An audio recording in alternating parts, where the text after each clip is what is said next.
فلا اقسم بمواقع النجوم، بس مجھے قسم ہے ستاروں کی جگہوں کی. وَإِنَّهُ لَقَسَمٌ لَوْ تَعْلَمُونَ عَظِيمٌ، اور بے شک ضرور یہ بڑی قسم ہے اگر تم جانو. کائنات اس قدر وسیع ہے کہ اب جدید جو سائنسی تحقیق ہے اس کے مطابق سائنسدان اس بات کو تسلیم کرتے ہیں کہ 96% 96% کائنات کے بارے میں سائنسدانوں کو کوئی معلومات نہیں ہے. یعنی ان کا یہ کہنا ہے کہ ہمیں جو کچھ معلوم ہے وہ 4% ہے.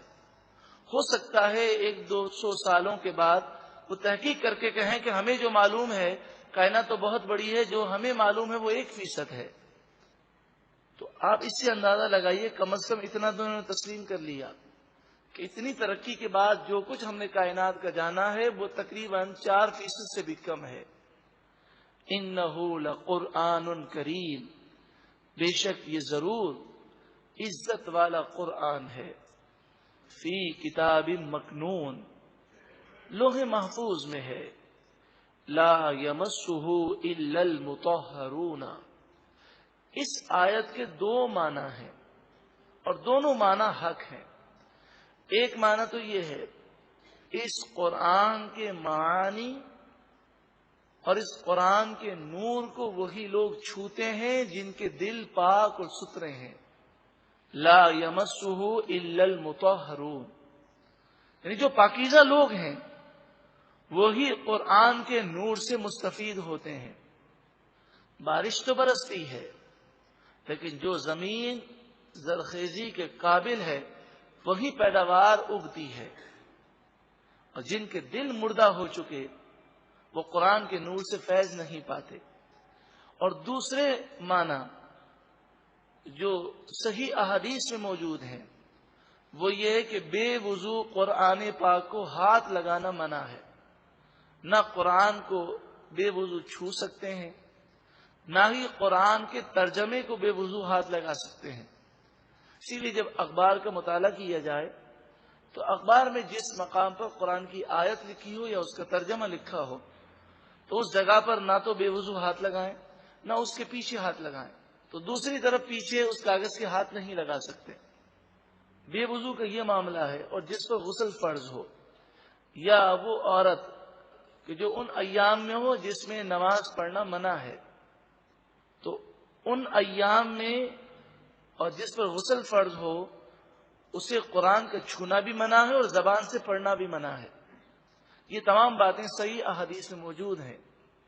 تنزیل من رب العالمین، یہ رب العالمین کی طرف سے اتارا ہوا ہے. افبہذا الحدیث انتم مدہنون، تو کیا اس بات میں تم سستی کرتے ہو اور نہیں مانتے؟ کس بات کی وجہ سے تم سستی کرتے ہو؟ جب اللہ رب العالمین کی یہ قدرتیں ہیں، جنت کا ذکر تم سن چکے، جہنم کا ذکر سن چکے، پھر تم جنت کے حاصل کرنے کے لیے کوشش کیوں نہیں کرتے؟ وَتَجْعَلُونَ رِزْقَكُمْ أَنَّكُمْ تُكَذِّبُونَ، اور تم نے اپنا حصہ یہ لے لیا ہے کہ تم جھٹلاتے ہو. اب جو شخص اللہ کی قدرتوں کو تسلیم نہیں کرتا اس سے فرمایا جا رہا ہے اگر تم بہت طاقت رکھتے ہو تو بتاؤ فَلَوْلَا إِذَا بَلَغَتِ الْحُلْقُومَ، جب روح گلے میں آ جاتی ہے، وَأَنْتُمْ حِينَئِذٍ تَنْظُرُونَ، اس وقت تم مرنے والے کو بے بسی کے ساتھ دیکھ رہے ہوتے ہو. بڑے سے بڑا ہسپتال ہو، بڑے سے بڑے ڈاکٹر ہوں، اس وقت وہ آئی ایم سوری کر کے اللہ کی مرضی کہہ کر وہ خاموش ہو جاتے ہیں. کیا کوئی کسی کو مرنے سے بچا سکتا ہے؟ وَنَحْنُ أَقْرَبُ إِلَيْهِ مِنْكُمْ، اور ہم اس مرنے والے سے تمہارے مقابلے میں زیادہ قریب ہوتے ہیں. وَلَكِنْ لَا تُبْصِرُونَ، ہاں لیکن تمہیں سوجھتا نہیں ہے.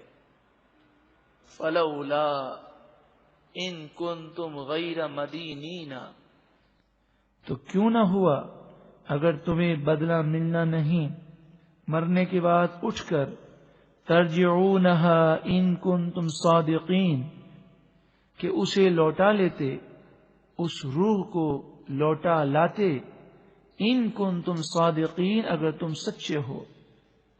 بس اگر تم بے بس نہیں ہو، تم میں کوئی طاقت ہے، تم رب سے مقابلہ کرنے کی طاقت رکھتے ہو یا اللہ کے عذاب سے بچنے کی طاقت رکھتے ہو، تو صرف اپنی طاقت کو اس طرح آزما کر دیکھ لو، ترجعونہا، اس روح کو لوٹا دو، مرنے والے کو موت سے بچا کے دکھاؤ، ان کنتم صادقین، اگر تم سچے ہو۔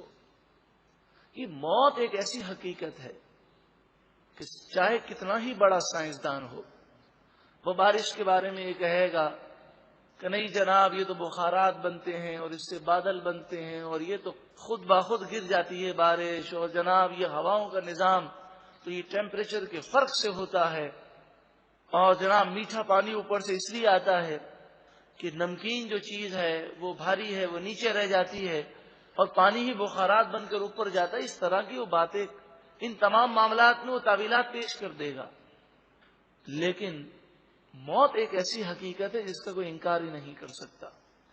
ساری دنیا میں ایک بات پر سب متفق ہیں کہ کوئی ہمیشہ زندہ نہیں رہ سکتا، ہر ایک کو فنا ہے، ہر انسان کو موت ضرور آنی ہے، اور پھر چاہے کتنا ہی اچھے سے اچھا علاج کیا جائے، چاہے کتنی ہی مشینیں لگا دی جائیں، چاہے وینٹیلیٹر پر مصنوعی سانس دیا جائے، لیکن کئی لوگ وینٹیلیٹر پر بھی موت کی تصدیق کرنی پڑتی ہے۔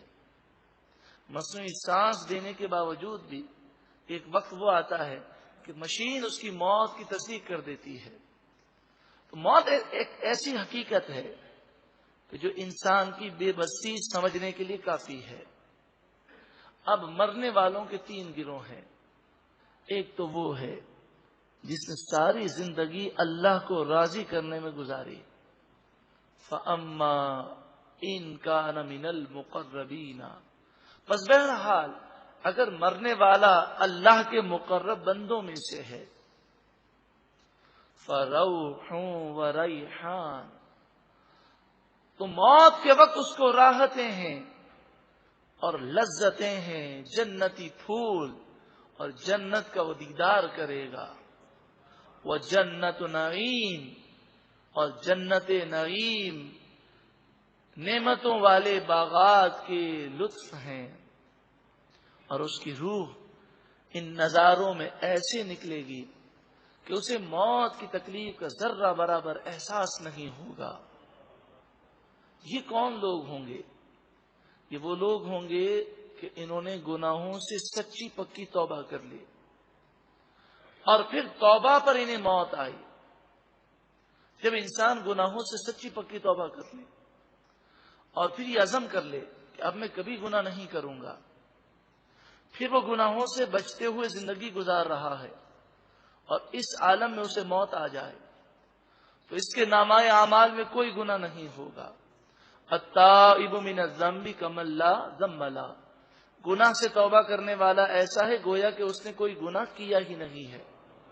فَأُولَئِكَ يُبَدِّلُ اللَّهُ سَيِّئَاتِهِمْ حَسَنَاتٍ، یہی وہ لوگ ہیں، قرآن فرماتا ہے کہ اللہ تعالیٰ ان کے گناہوں کو نیکیوں سے تبدیل فرما دے گا۔ یہاں پر ایک ضروری مسئلہ سماعت کر لیں کہ جب ہم یہ باتیں سنتے ہیں تو جوش پیدا ہوتا ہے، آنکھوں سے بسا اوقات آنسو آ جاتے ہیں، رات کی تنہائیوں میں رو رو کر سچی پکی توبہ کرتے ہیں، عزم کرتے ہیں، پختہ نیت کرتے ہیں کہ اب کبھی گناہ نہیں کریں گے، لیکن کچھ عرصے کے بعد انسان کا دل بدلتا رہتا ہے، نفس و شیطان کے حملے ہوتے ہیں، ماحول، دوست، وہ اسے گناہوں کی طرف لے جاتے ہیں، اور اس کے دل پر جو خوف خدا کا غلبہ تھا، جب وہ توبہ کر رہا تھا تو اس وقت تو بڑا غلبہ تھا، اس وقت تو اس کی نیت ہی نہیں تھی کہ آئندہ کبھی گناہ کروں گا، مگر پھر بعد میں شیطان نے بہکا دیا وہ پھر گناہوں میں پڑ گیا. پھر چند دنوں کے بعد وہ قرآن و حدیث کے نور کو حاصل کرتا ہے اور کسی محفل میں آتا ہے, اس کا دل ہل جاتا ہے. اب خوف خدا سے وہ رونے لگتا ہے. اب توبہ کرنے لگتا ہے تو شیطان اس کے پاس آتا ہے اور اس سے کہتا ہے, دیکھ پہلے تو نے توبہ کی تھی, سچی پکی توبہ کی تھی, خوب رویا تھا, خوب اللہ کو راضی کرنے کے لیے دعائیں مانگی تھی, اور یہ تو نے پکا ارادہ کیا تھا کہ اب کبھی گناہ نہیں کروں گا, لیکن پھر چند دنوں کے بعد تو گناہوں میں پڑ گیا. یہ تو ایسا لگتا ہے کہ تو مذاق کر رہا ہے. اس طرح کر کے شیطان اسے توبہ سے دور کرنے کی کوشش کرتا ہے. یہ بات یاد رکھیں, شیطان کا بہت ہی خطرناک وار ہے. اس وقت شیطان کو یہ جواب دے کہ دیکھ, جب میں نے توبہ پہلے کی تھی یا اب میں توبہ کرنے لگا ہوں, میری نیت یہ نہیں کہ اب میں دوبارہ گناہ کروں گا. اب تو میں نے پختہ نیت کی ہے کہ انشاءاللہ اب میں گناہوں سے بچنے کی پوری کوشش کروں گا. لیکن میری توبہ کے بعد اگر تو میرے پیچھے لگا رہا اور تو نے مجھے گناہ کروا دیے, تب بھی یہ توبہ ضائع نہ جائے گی کہ جو میرے پچھلے گناہ تھے وہ تو معاف ہو گئے, اب میرے نامہ اعمال میں وہی گناہ ہوگا جو تو مجھے کروائے گا. اور ہو سکتا ہے کہ یہ سچی پکی توبہ ایسی مقبول ہو جائے کہ آئندہ تو مجھے گناہوں میں مبتلا کروا ہی نہ سکے, کیونکہ اللہ رب العالمین کی بارگاہ میں توبہ بار بار کی جائے, نہ جانے کون سا لمحہ ہو مقبولیت کا ہو اور توبہ پر استقامت مل جائے. پھر اس سے تیسرا جملہ یہ کہے کہ اے شیطان مردود, توبہ کرنا میرا کام ہے, میں رو رہا ہوں, سچی پکی توبہ کر رہا ہوں, اس وقت میری یہ نیت ہے کہ اب کبھی گناہ نہیں کروں گا. تو رب العالمین کرم فرمائے گا, توبہ کرنا میرا کام ہے, استقامت وہ عطا فرمائے گا. اور امام غزالی علیہ رحمہ یہ بھی فرماتے کہ شیطان کو یہ کہو کہ مردود, کہیں ایسا تو نہیں کہ میری موت کا وقت قریب آ گیا ہو, اس لیے تو مجھے توبہ سے روک رہا ہے کہ میں توبہ کروں اور پھر گناہ کی نوبت ہی نہ آئے, تو مجھے بہکا ہی نہ سکے اور توبہ کی حالت میں دنیا سے چلا جاؤں تو بلا حساب و کتاب جنت میں جاؤں گا. پھر اگر شیطان بہکا دے اور گناہ کروا دے, پھر جب ہوش میں آئے پھر توبہ کرے. امام غزالی علیہ رحمہ لکھتے ہیں کہ ایک شخص ایک گناہ کے لیے اس نے توبہ کی, تو چند دنوں تک توبہ پر استقامت ملی, پھر شیطان نے اس سے وہ گناہ کروا دیا. پھر وہ رویا, پھر توبہ کی, پھر چند دنوں تک اسے استقامت ملی, لیکن پہلے سمجھیے 3 دن ملی ہوگی تو اب 7 دن مل گئی, لیکن پھر شیطان نے بہکا دیا, پھر اس نے توبہ کی, اب چند دن اور زیادہ استقامت مل گئی. اس طرح امام غزالی علیہ رحمہ فرماتے ہیں 100 مرتبہ اس نے توبہ کی, اور 100ویں مرتبہ اس نے توبہ کی تو اللہ کی بارگاہ میں وہ توبہ ایسی مقبول ہوئی, ہمیشہ کے لیے اللہ تعالیٰ نے اسے شیطان سے محفوظ کر دیا. تو توبہ کرنے سے کبھی سستی نہیں کرنی چاہیے, مگر یہ ضروری ہے کہ جب توبہ کریں اس وقت یہ پکا ارادہ ہو کہ اب گناہ نہیں کروں گا. یہ نہیں کہ فجر کی نماز قضا ہو گئی, توبہ توبہ استغفر اللہ نعوذ باللہ من ذالک, اور پھر دل میں یہ ہو کہ فجر کی نماز کل بھی تو قضا ہی کرنی ہے. فلم دیکھنے کے بعد توبہ توبہ کرے اور دل میں نیت ہو کہ ابھی 2 گھنٹے کے بعد جو فلم آئے گی وہ بھی دیکھنی ہے, تو یہ توبہ قبول نہیں ہوتی. خوف الہی کا غلبہ ہو اور یہ عزم ہو کہ اب گناہ نہیں کروں گا, پھر وہ بچنے کی کوشش کرے, لیکن شیطان بہکا دے تو پھر توبہ کرے.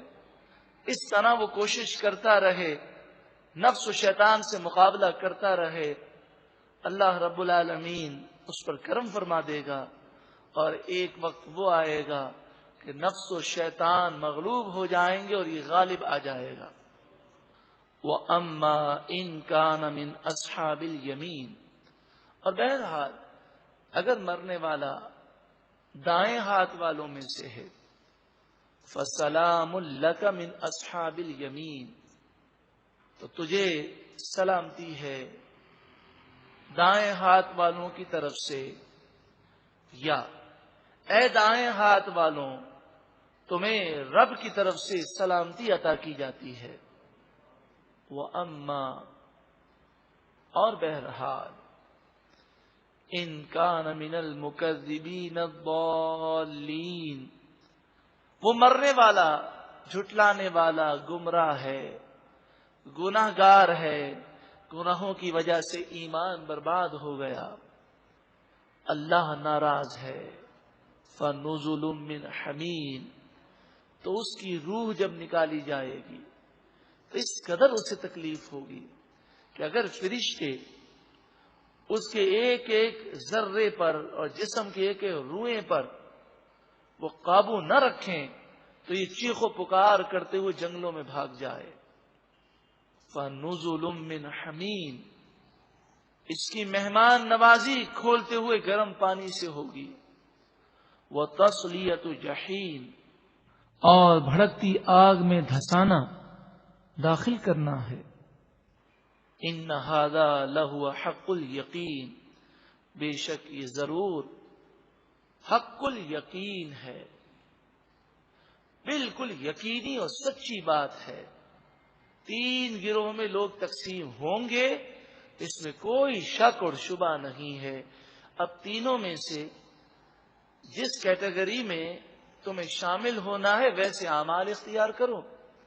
فسبح بسم ربک العظیم، پس تم اپنے رب کے عظیم نام کی پاکی بیان کرو۔ سورہ واقعہ مکمل ہوئی۔ اے مالک و مولا، ہمیں اس سورہ مبارکہ کی ساری برکتیں عطا فرما۔ اے کریم پروردگار، ہمیں سابقون مقرب بندوں میں شامل فرما۔ اے مالک و مولا، ہمیں نفس و شیطان کے ہر وار سے محفوظ فرما۔ اے مالک و مولا، ہم تیری بارگاہ میں سچی پکی توبہ کرتے ہیں، اس قلیل بے وفا فانی غرض اور مطلب کی دنیا کی حقیقت سمجھتے ہوئے اے مالک و مولا ہم توبہ کرتے ہیں، یقیناً ایک نہ ایک دن اس دنیا سے جانا ہے، چاہے کتنے ہی مزے اڑا لیں، موت ساری لذتوں کو ختم کر دے گی۔ ہمارے ناز اٹھانے والے ہمیں کندھوں پر اٹھا کر منو مٹی تلے داب دیں گے۔ اے مالک و مولا، آج ہم سچی پکی توبہ کرتے ہیں، ہماری توبہ کو اپنی بارگاہ میں قبول و منظور فرما۔ یا اللہ، ہم گناہوں سے نفرت کرتے ہوئے یہ عزم کرتے ہیں، یہ ارادہ کرتے ہیں، آئندہ گناہوں سے بچنے کی پوری کوشش کریں گے۔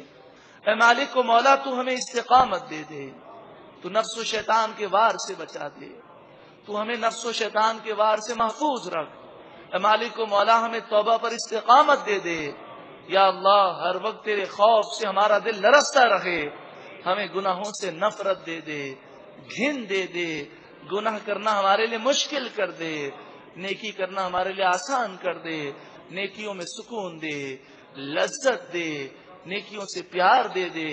اے مالک و مولا، تو کرم کر دے، ہمیشہ کے لیے ہمیں نیک اور پرہیزگار بنا دے، اور ہمیں ایمان کی سلامتی عطا فرما۔ جنت الفردوس میں محبوب کریم صلی اللہ علیہ وسلم کا پڑوس ہم سب کو عطا فرما۔ وصلی اللہ تعالی علی خیر خلقہ ونور عرشہ محمد وعلی آلہ وصحبہ اجمعین۔